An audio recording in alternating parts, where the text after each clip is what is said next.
Well, it's a pretty interesting stage of the tournament, isn't it? Particularly after last night's result. Because Australia was wanting New Zealand to win, and that wouldn't have necessarily guaranteed them being in, but would have given them a much better shot. So, down to the last games, and England's obviously got the tougher draw because they're playing Sri Lanka. Sri Lanka, in a sense, are a long shot to make the semi-final, very long shot, but if they were to really upset England and the results went their way, I guess they can still get in. So, I think Australia's been going along pretty well.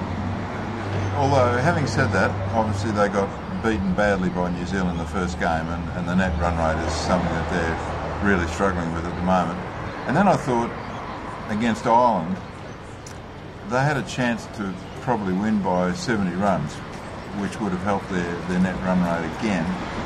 But in the end, they ended up winning by whatever it was, 20 or 30 runs, so that was probably a little bit disappointing from their point of view, not to be able to finish that innings off. Overall, one of their disappointments at the moment is Warner. I think they've really been waiting for Warner to anchor their innings, and which then enables possibly the likes of Marsh, Maxwell, David, Stoinis to even be far more attacking than what they have been. So their batting lacks consistency at the moment, but I think that's based on the fact that Warner hasn't been able to take off from the top of the innings, and Finch has not been necessarily the Finch of old. So that's a question mark, but having said all that, they're still finding ways to win. So there's still a good chance for the semi-final. Well, who knows? I mean, who knows what's going on inside Warner's head? I think he's obviously a fine player, a fine T20 player, and one would think it's only temporary. But in this tournament, you've only got 5 innings leading into semi-finals, and Australia's already played 4 of those. And I suppose you could say that a little bit the same with Rohit Sharma. I think Sharma's a key player for the Indian lineup, and Rahul at the same stage. I mean, that's one of the best opening combinations in world cricket, and they probably haven't fired where they want to be at the moment, which is putting obviously a lot more onus on Kohli to shore up an innings, and Yadav, etc. Obviously they brought Hooder into the lineup last game. So it's a bit that way at the moment, that the tournament hasn't seen too many consistently high scores, which probably suggests therefore that the opening combinations of most teams haven't really got them the start that they wanted, apart from in the New Zealand-Australia game.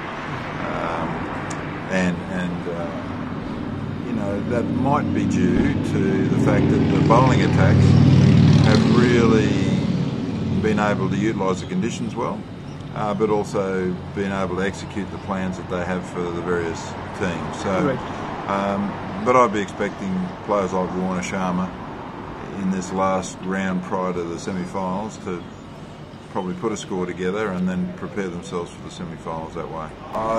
It's basically like everybody. It's just going back to your basics. What's worked for you to give you scores will always serve you well, and part of that will be his, not so much technical approach, but technical adaptation to the wickets that he's playing on. So again, here in Brisbane, there's a little bit more bounce, or in Melbourne there was a little bit more bounce.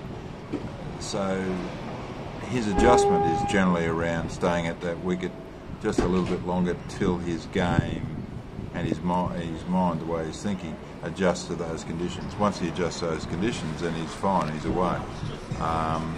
So, that's why I say good players like Rahul or Warner, whoever it might be, and if they're not scoring runs, if they can go back to their basics, understand what those are, then that's what's going to serve them well going into the rest of the tournament. Well, everybody's got different basics. Yeah. Everybody's got different basics because they play the game differently. Yeah. So, but your basics revolve around your technical skills, your physical skills, your mental skills, and your tactical skills, right? They're the ones They're the 4 sets of skills that you control as an individual.